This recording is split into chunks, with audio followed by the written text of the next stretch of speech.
Well, my initial topic was art as a representation of politics, but after having lots of discussion with Sarah and Ian about what to do in the colloquium, I decided to talk a little bit about how this new generation of artists have been thinking about the past, memory, and trauma of a series of really important events in Argentinian history. Perhaps the two most often referred periods in Argentinian history have been the Dirty War, of course, and the crisis, financial crisis of 2001. This year, Argentina celebrated its 200th anniversary of its independence. Hundreds of thousands of people participated in a huge commemoration organized by the earnest government of Cristina Kirchner.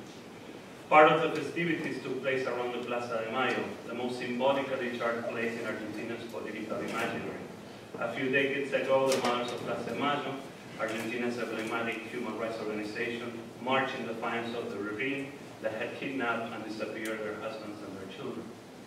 This celebration comes in another contested period of Argentine history. In my view, a particularly productive process of self-criticism began with Nestor Kirchner's presidency and continues with the mandate of his political savvy wife, Cristina Fernandez de Kirchner.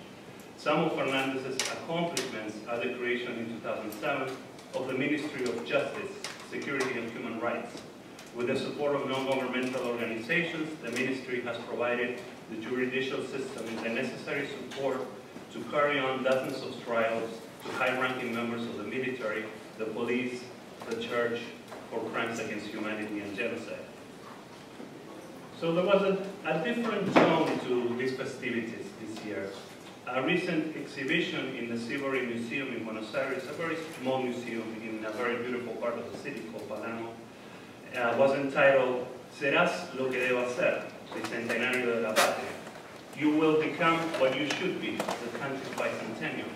Reveals a predisposition from a group of acclaimed artists to continue diving into the depths of the traumatic events of Argentine history. The title of the exhibition echoes Friedrich Nietzsche's challenging notion of becoming and self-realization.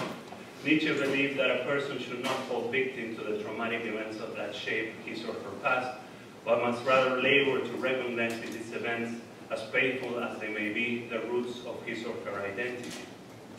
Caspar Friedrich, the emblematic painter of German Romanticism, a painter Nietzsche both admired and abhorred, represented this exploration with a very famous picture of the figure of the romantic explorer at the edge of an abyss.